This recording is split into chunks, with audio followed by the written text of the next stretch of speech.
जय हिंद। आइए देखते हैं छायावादी युग। छायावादी युग जो था, ये छायावादी युग के अगर संस्थापक की बात करें तो छायावादी युग के जो संस्थापक थे वह श्री जयशंकर प्रसाद को माना जाता है कि छायावादी युग के संस्थापक थे। ये जयशंकर प्रसाद जी जो थे ये छायावादी युग के संस्थापक के रूप में माने जाते हैं। छायावादी युग की अगर प्रमुख कवियों की बात करें, अगर उसके प्रमुख कवियों की बात करें जो अग्रणी कवि थे या अग्रणी जो इसके जो साहित्यकार थे, अगर उनकी बात करें तो जयशंकर प्रसाद, सूर्यकांत त्रिपाठी निराला, सुमित्रानंद पंत, महादेवी वर्मा, माखनलाल चतुर्वेदी, ये जो है इसके पायनियर थे, अग्रदूत कह सकते हैं, अग्रदूत थे। द्विवेदी युग जो था, जो कि ब्रज भाषा में पूरी तरह था, ब्रज भाषा में द्विवेदी युग में रचनाएं होती थी, छायावादी युग में एकदम हिंदी खड़ी बोली में रचनाएं होने लगी। अगर छायावादी युग की अगर कुछ विशेषताओं की बात करें तो छायावादी युग में आप जो रचनाएं होनी है उनमें प्रकृति प्रेम, अगर इसकी विशेषताओं को आप देखें, प्रकृति प्रेम, मानव से प्रेम, मानवीकरण, नारी प्रेम और ये प्रकृति प्रेम, संस्कृति के प्रति प्रेम, ये सब छायावादी युग के जो है कुछ विशेषताएं के रूप में गिनाया जा सकता है। हम छायावादी युग के इन कवियों में से या इन साहित्यकारों में से हम जो है ये किस वीडियो के अंतर्गत एक साहित्यकार की बात करेंगे जिनका नाम था जयशंकर प्रसाद, श्री जयशंकर प्रसाद, जो छायावादी युग के फाउंडर के रूप में जाना जाते हैं। आगे बढ़ने से पहले हम ये देख लें कि छायावादी युग या इस युग को, जिस युग में इन कवियों, इन साहित्यकारों की अभी हमने बात किया, जिसमें जयशंकर प्रसाद, सूर्यकांत त्रिपाठी निराला जी, सुमित्रानंद पंत, महादेवी वर्मा, माखनलाल चतुर्वेदी, ये अग्रणी इसके जो थे साहित्यकार थे या इस युग के जो है साहित्यकार थे। तो इस युग को का नामकरण किसने किया, इस युग का नाम किसने दिया? देखिए, एक मुकुटधर पांडे, मुकुट को धारण करने वाले, अगर उनका अर्थ था, अगर आप विग्रह करके देखें, मुकुटधर पांडे जी ने एक निबंध लिखा और उसी निबंध में, उसी एस्से में इस युग को उन्होंने छायावादी युग का नाम दिया, जिसकी उन्होंने विशेषताएं ये सब उसमें दिखाई है। ये सब विशेषताएं हैं इन साहित्यकारों की रचनाओं में। अगर देखें आप तो ये कॉमन जो फैक्टर्स हैं, तो ये फीचर्स आ जाते हैं छायावादी युग के, फीचर्स हैं। मानव के प्रति प्रेम, प्रकृति के प्रेम, संस्कृति के प्रति प्रेम, संस्कृति के प्रति प्रेम, कल्चर जो लव है, नारी प्रेम जो है, मानवीकरण आप देख सकते हैं, ये सब। तो ये छायावादी युग को हम सही है, छायावादी युग को हम जो है, छायावादी युग को प्रगतिवादी युग के नाम से भी जाना जाता है, प्रगतिवादी युग के भी नाम से जाना जाता है। तो ये तो छायावादी युग की बात हो गई, उसकी विशेषताओं की बात हो गई। नामकरण किसने किया? मुकुटधर पांडे, याद रखिएगा, मुकुटधर पांडे जी ने इस युग का नाम छायावादी युग रखा। इसके जो संस्थापक के रूप में जो जिनको माना जाता है, जयशंकर प्रसाद को माना जाता है, जिनकी अभी हम चर्चा, बायोग्राफी पर हम चर्चा करेंगे और उनकी कुछ प्रमुख रचनाएं देखेंगे। आइए ठीक बढ़ते हैं अपने जयशंकर प्रसाद जी की तरफ। इनको देख लेते हैं। छायावादी युग के जो संस्थापक थे, ये जो हेराल्डर के रूप में जाने जाते हैं, तो इनको हम लोग देख लेते हैं। छायावादी युग के संस्थापक श्री जयशंकर प्रसाद का जन्म अगर आप देखें तो उत्तर प्रदेश के वाराणसी शहर में हुआ था। वाराणसी शहर में हुआ था, एक हलवाई परिवार में, एक साहूकार के परिवार में हुआ था, मनी लेंडर के परिवार में हुआ था। और इनका जन्म 30 जनवरी आप यहां देख सकते हैं बोर्ड पर, 30 जनवरी 1889 को हुआ था। ये हो गया, साहूकार के घर के थे। तो ब्राह्मण क्षत्रिय वंश, अगर आप देखें तो वंश में थे। अगर पुराने हिसाब से देखें, पुराने जो डिवीजन किए गए उस हिसाब से देखें तो वैसे परिवार का थे। हालांकि इस बात को मैं बहुत ज्यादा विश्वास नहीं करता हूं, तो आप इसको देख लीजिएगा। इसके बाद जो इनके पिताजी थे, इनके पिताजी का नाम था बाबू देवी प्रसाद जी, माता का नाम था मुन्नी देवी।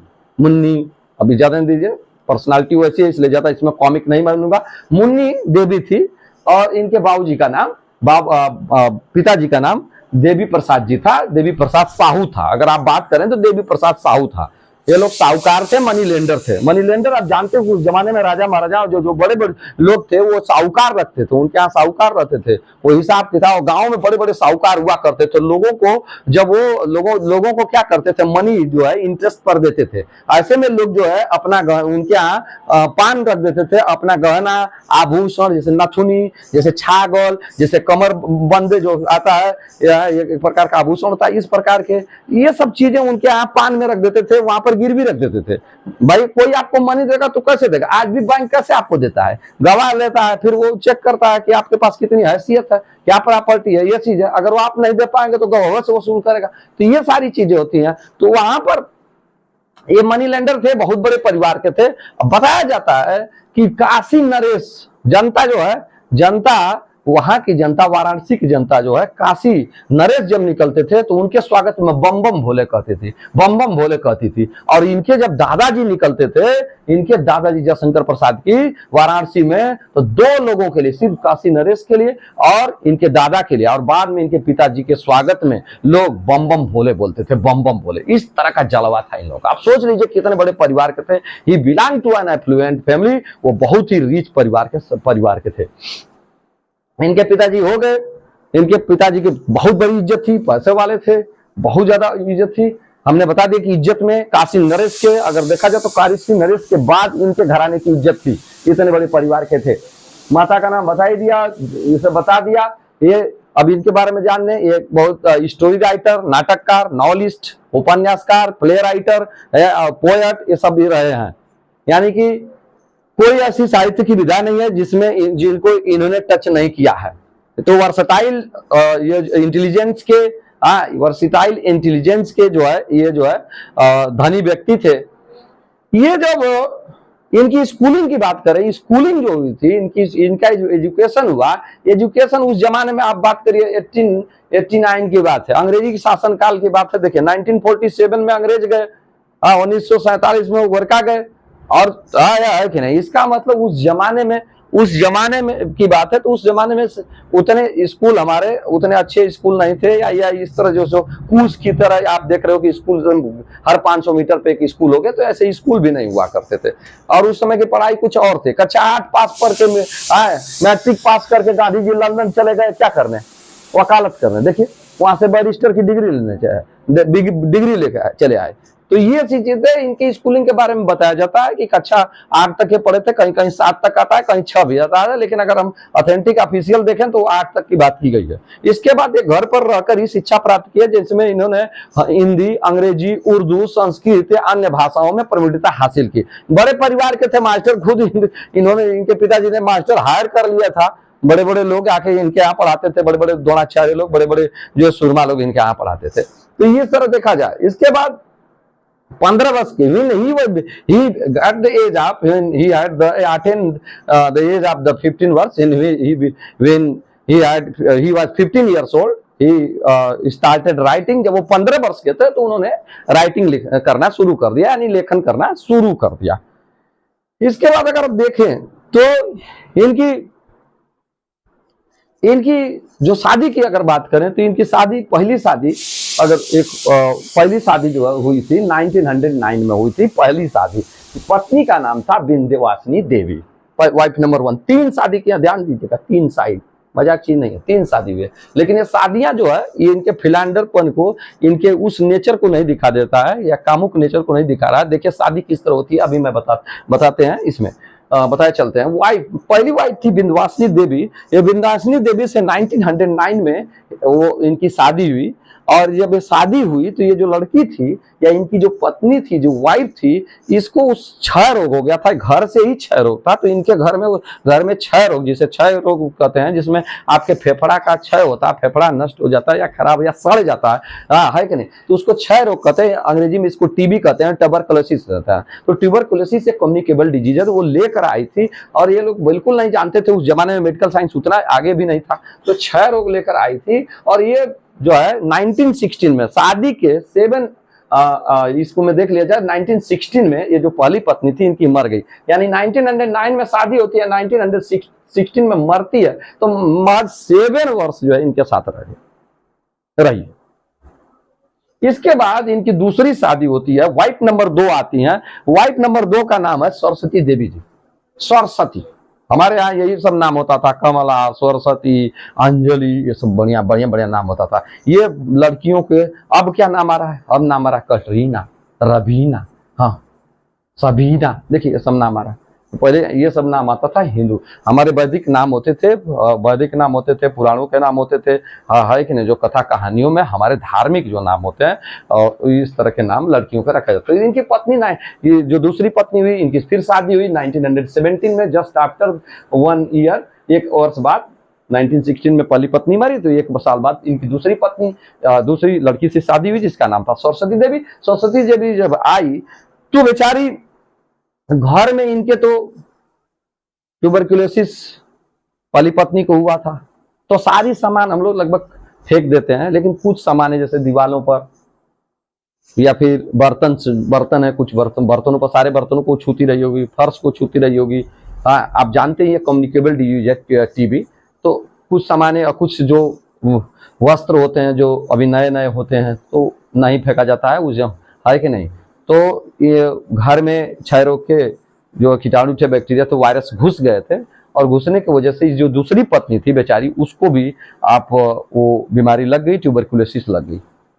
आप जानते हैं कि कम्युनिकेबल डिजीज है, हाँ, जैसे कोरोना था कम्युनिकेबल था, एक व्यक्ति को हवा में फैलता था। अगर आप कम्युनिकेबल डिजीज में यह है कि अगर आप मान लीजिए चिकन पॉक्स हो गया या ट्यूबरकुलोसिस हो गया, कम्युनिकेबल डिजीज में आते हैं। अगर आप उस व्यक्ति द्वारा प्रयोग किए जाने वाले सामग्रियों को या सामानों का आप प्रयोग करते हैं या उसके साथ आप शेयर करते हैं, तो वो बीमारी आपको भी पकड़ लेगी। जैसे उसकी तौली हो गई, उसका बर्तन हो गया, उसकी खटिया हो गई जिस पर जहाँ वो सोता है, तो ऐसे में ये कम्युनिकेबल डिजीज पकड़ ले। 1917 में जब शादी हुई सरस्वती देवी से, तो घर में तो वायरस हो गए थे। पहली पत्नी जो है बिंदासिनी देवी तो मर गई थी, वो चली गई थी, लेकिन वायरस यहाँ छोड़कर चली गई थी। दूसरी पत्नी को भी बेचारी को वायरस पकड़ लिए, ट्यूबरकुलोसिस यानी कि टीबी हो गई। जब टीबी हो गई बेचारी, तो 1917 में शादी हुई, 2 वर्ष में मर गई, 1919 में वो मर गई। पूरी तरह जयशंकर प्रसाद जी टूट गए, पूरी तरह टूट गए, कहीं मन इनका नहीं लग रहा था। भाई बताइए, पत्नी मर रही हैं और इस रफ्तार से मर रही हैं, देखिए कितना रफ्तार है। 16 में मर गई, 19 में मर गई, 3 वर्ष के अंतराल में, यानी कि 3 वर्ष में दूसरी पत्नी भी मर गई। और उनको समझ में नहीं आ रहा था, पूरे परिवार को नहीं समझ रहा था, सारे लोग गम में थे। शादी अब ये करना नहीं चाहते थे, लेकिन इनकी अपनी जो स्वयं की भाभी थी, इनकी भाभी जो है इनकी साहित्य साधना में बहुत मददगार हुई। हमेशा इनको इनकरेज करती थी, हमेशा इनकरेज करती थी, एक माता की तरह, एक बड़ी बहन की तरह, एक अच्छे दोस्त की तरह हमेशा इनकरेज करती थी। नहीं, आपको आगे बढ़ना है, इन चीज़ों को से आपको उभरना है, हाँ, है कि नहीं। प्रकृति ने जो लिखा है वही होता है, आपको देना है, इस संसार को कुछ देना है। और तो उस भाभी की वजह से इन्होंने तीसरी शादी भी कर ली। उस भाभी का नाम था लखरानी देवी, जो साहित्य जो इन्होंने साधना की, उसमें बहुत बड़ा योगदान है। लखरानी देवी इनकी भाभी थी। तो लखरानी देवी जो है, उनकी वजह से इन्होंने एक तीसरी शादी भी की।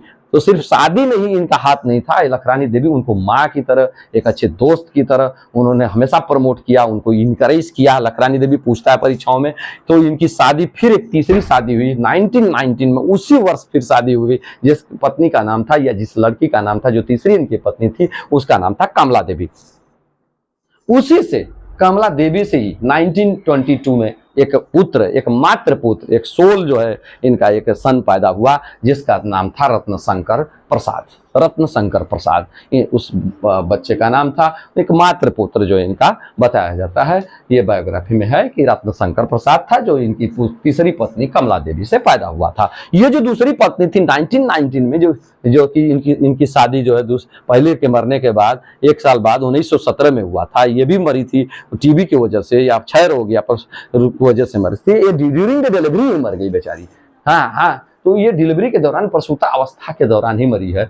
ये तीसरी पत्नी से एक बच्चा पैदा हुआ, रत्नशंकर प्रसाद, इसको देख लीजिए। इनकी फेमस कृतियों की बात करें, वीडियो लंबी हो जाएगी, मैं हर्ट आउट करता हूँ, समाप्त करता हूँ कुछ बातों के साथ। इनकी जो अगर फेमस कृतियों की बात करें, याद करने, तो आंसू एक इनकी कृति है, बहुत अच्छी कृति है। फेमस की मैं बात कर रहा हूँ, तो आंसू, इसके बाद आंसू से के बाद झरना के बाद, इसके बाद जो है झरना के बाद लहर, आंसू, झरना, लहर, प्रेम पथिक, इसके बाद कानन कुसुम, और एक इन्होंने महाकाव्य की एक रचना की, जो एक इपिक की रचना की, जो बहुत ही फेमस इपिक हुआ, जिसका नाम था कामायनी। बार बार पूछता है कामायनी, ये कामायनी किसकी रचना है? लहर, झरना, आंसू, कानन कुसुम, ये कामायनी। ये जो है कुछ प्रमुख कृतियां हैं। वैसे तो उन्होंने बहुत सी कृतियां, उनके कंपोजिशंस मिल जाएंगे, उनके लिटरेरी वर्क मिल जाएंगे, बट ये फेमस कृतियां हैं।